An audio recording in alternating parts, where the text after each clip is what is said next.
এইখন হোটেলতে ৰুম এটা লৈ লওঁ। বেলেগ আৰু দূৰতনো ক'ত ল'ম। ইয়ালৈ এনেও আহি থকা হয়, চিনাকি বুলি 2 টকা কমাই দিব পাৰে ৰুমৰ ভাড়া। মায়ে মোৰ লগত এনেকুৱা কৰিব বুলি ভবাই নাছিলোঁ। এনেই এতিয়া ইমানবোৰ টকা খৰচ হ'ব, আৰু লোকৰ ঘৰতো কিমান আমনি দি থাকিম ন। এতিয়া হোটেলত কিমান দিন থাকিব লাগে ঠিক নাই আৰু। ইয়াত তাই কি কৰিছে? তাকো বেগ চেগ লৈ অথনিৰ পৰা তাইক ফোন মাৰিছোঁ, ফোনটো ৰিচিভ কৰিবলৈ নাই। এইফালে নহা হ'লে তাইক লগেই নাপালোঁ হয়। ঐ জুলি, তই ইয়াত কি কৰিছ আৰু গোটেই বেগ চেগ লৈ আহিছ যে? অঁ পিহু তই? অঁ কিনো কৰিবি আৰু, মোৰ দিন বেয়ালৈ গৈ আছে। এই ৰাজিহঁতৰ কাৰণে এতিয়া মোৰ মায়ে মোক দেখিব নোৱাৰা হৈছে। সেইটো কাৰণে উপায় নাই আৰু, আজিৰ পৰা এই হোটেলখনে মোৰ ঘৰৰ নিচিনা হ'ব আৰু ইয়াতে থাকিব লাগিব। সেইকাৰণে বেগ চেগ লৈ গুচি আহিছোঁ। কি জুলি, তই কি কৈ আছ? মই যে একো ধৰিব পৰা নাই দেই। এই হোটেলখনত থাকিবি মানে? কি কাৰণে ইয়াত থাকিবি ন? আৰু মায়ে তোক দেখিব নোৱাৰা হৈছে সেইবুলি তই ঘৰেৰে গুচি আহিছ? এবাৰ ঘৰেৰে গুচি আহি শান্তি নালাগিলে নেকি? আজি আকৌ গুচি আহিলে যে? মায়ে কি অকলে অকলে থাকিব নি? কিবা এটা হৈছে, তই মাক ভালকৈ কথাবোৰ বুজা আকৌ। এনেকৈ গুচি আহিলে কেনেকৈ হ'ব? লাভ নাই পিহু, তই কথাটো বুজাই নাই। মায়ে মোক দেখিব নোৱাৰা হৈ গৈছে, আৰু আজি মোক ঘৰৰ পৰাই উলিয়াই দিলে। এই বেগটো মই নিজে অনা নাই নহয়। মায়ে মোৰ কাপোৰ চাপোৰ ভৰাই মেলি বেগটো বাহিৰত দলিয়াই পেলাই দিলে, ক'লে ঘৰৰ পৰা ওলাই যাবলৈ। সেইটো কাৰণে উপায় নাই। এতিয়া তেনেকৈ কোৱাৰ পিছত আৰু তাত থাকিবলৈ মন যায় নি?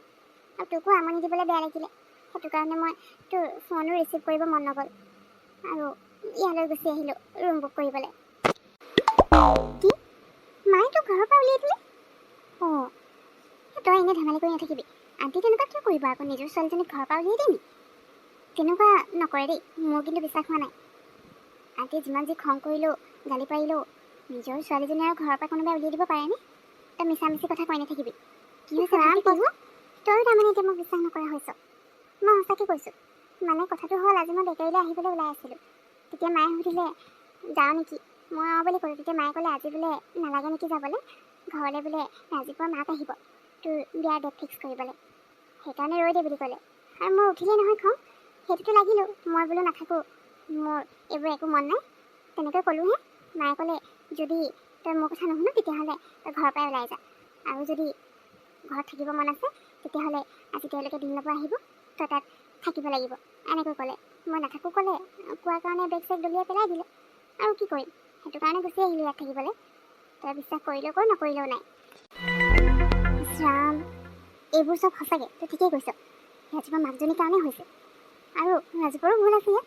প্ৰথমতে সেইবোৰ কৰিলে, তোৰ লগত ইমান কি নকৰিলে, আৰু এতিয়া এইবোৰ। জুলি, তোৰ জেগাত মই হোৱা হ'লে এতিয়ালৈকে মই নাথাকিলোৱে হয়। চিধা গৈ পিনে তাক চবৰ আগত 2 চৰমান লগাই থৈ আহিলোঁ হয়। তই ভাল ইয়াত ৰৈ আছ। পিহু, অৱশ্যে তই কথাটো ঠিকেই কৈছ। ইমান দিন মই একো নোকোৱাকৈ মনে মনে আছিলোঁ, সেইকাৰণে তাৰ যি মন যায় তাকে কৰি আছে। মাকে কি কৰিলে সেইবোৰ সি ভালকৈ জানে। তাৰপিছতো এতিয়া একো নজনা ভাও ধৰি একো যেন নাই হোৱা, তেনেকৈ সি মাকৰ লগত আমাৰ ঘৰলৈ আহি এইবোৰ কথা পাতিবলৈ অলপ লাজ লগা নাই নেকি?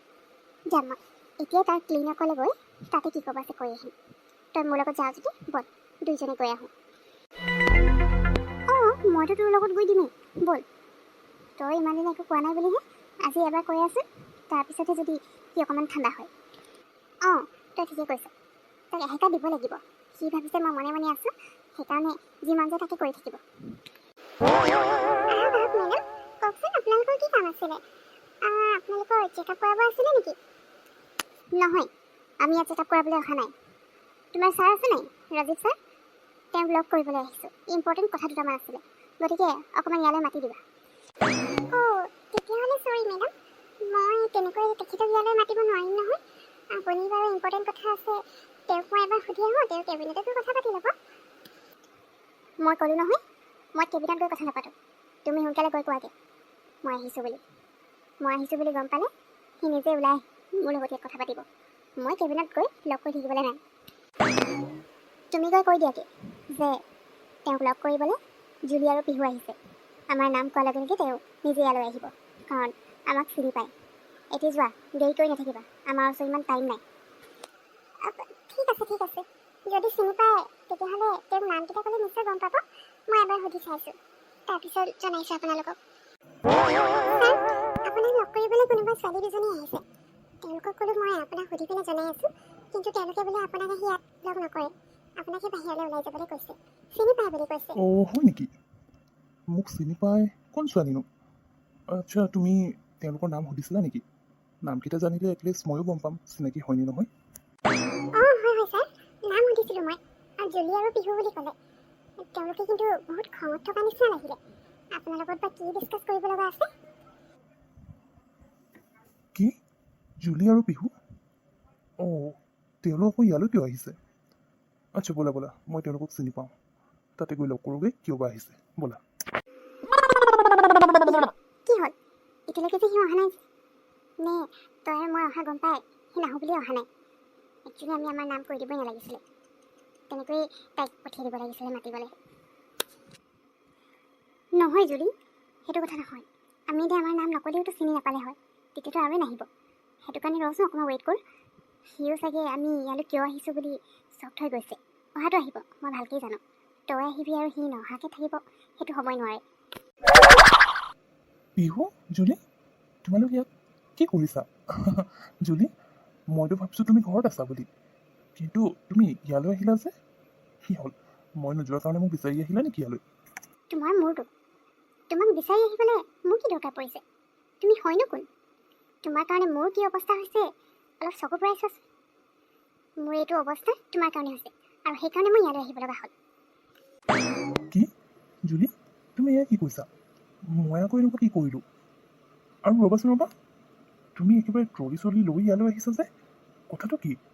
মই সঁচাকৈ একো ধৰিব পৰা নাই। যিটো মোৰ মা তোমালোকৰ ঘৰলৈ গৈছে, নে তাত মায়ে তোমাক কিবা ক'লে, যিটো কাৰণে তুমি একেবাৰে ইয়াত আহি ৰাজীৱ, ওলালাহি? তুমি একেবাৰে বুৰ্বকৰ নিচিনা কথা কিয় কৈ আছা? দেখা নাই তাই ট্ৰলি চলি লৈ আহিছে? দেখাটো পিছে দেখিলা, কিন্তু বুজিহে পোৱা নাই ন? মই তোমাক বুজাই দিছোঁ। তুমি যে কৈছা তোমাৰ মা জুলিহঁতৰ ঘৰলৈ গৈছে বুলি, সেইটো কাৰণে জুলিৰ মাকে জুলিক ঘৰৰ পৰাই উলিয়াই দিলে, আৰু এতিয়া তাই থাকিবলৈ জেগা নাইকিয়া হৈ গৈছে। হোটেলৰ ৰুম ল'বলৈ গৈছিলে, আৰু এইটো অৱস্থা তাই তোমালোকৰ কাৰণে হৈছে। তোমাক মই বুজিয়ে নাপাওঁ মানে কি কৰি থাকা। কি? তোমাক ঘৰৰ পৰা উলিয়াই দিলে? ইয়াত কি কৈছা জুলি? আণ্টিয়ে তোমালোকৰ এনেকুৱা কিয় কৰিবনো? আৰু ইয়াতনো মোৰ কি দুখ আছে? তুমি মানে যেতিয়া হ'লেও মোক কিয় দুখ দি থাকা যে মোৰ কাৰণে এইটো হৈছে সেইটো হৈছে? মইতো এইবোৰ একো গমেই নাপাওঁ। সেইটোৱেতো কথা, তুমি এইবোৰ একো বুজিয়ে নোপোৱা। ৰাজীৱ, হ'ব দিয়া, তুমি একো বুজিব নালাগে। বাছ মই তোমাক এটা ৱাৰ্ণিং দি থৈ গৈছোঁ। নেক্সট টাইম যাতে তুমি আৰু তোমাৰ মা কোনোৱে মোৰ ঘৰলৈ নোযোৱা। আৰু তোমাৰ ভণ্টিকো কৈ দিবা, তোমালোকৰ লগত মই কোনো ৰিলেশ্যনেট ৰাখিব বিচৰা নাই। গতিকে নেক্সট টাইম আমাৰ ঘৰলৈ যোৱাতকৈ নোযোৱাই ভাল হ'ব। আৰু যি আশালৈ গৈ আছে নহয়, সেইবোৰ ভাবি একো লাভ নাই, কাৰণ এতিয়া আৰু মোৰ মনত তেনেকুৱা একো নাই। গতিকে যিমান পাৰা মোৰ পৰা আঁতৰি থাকিলে তোমাৰ কাৰণে বেছি ভাল হ'ব। আৰু মোকো মোৰ নিজৰ কামত ফ'কাছ কৰিবলৈ দিয়া। আজি মায়ে মোক ঘৰৰ পৰা উলিয়াই দিছে তোমালোকৰ কাৰণে। নেক্সট টাইম কি কৰিব ঠিক নাই, গতিকে মোৰ মাৰ পৰা তোমালোক দূৰত থাকিবা, বুজিলা নহয়? নেক্সট টাইম যদি এনেকুৱা কিবা হয় নহয়, কথা বেয়া হৈ যাব, কৈ দিছোঁ কিন্তু।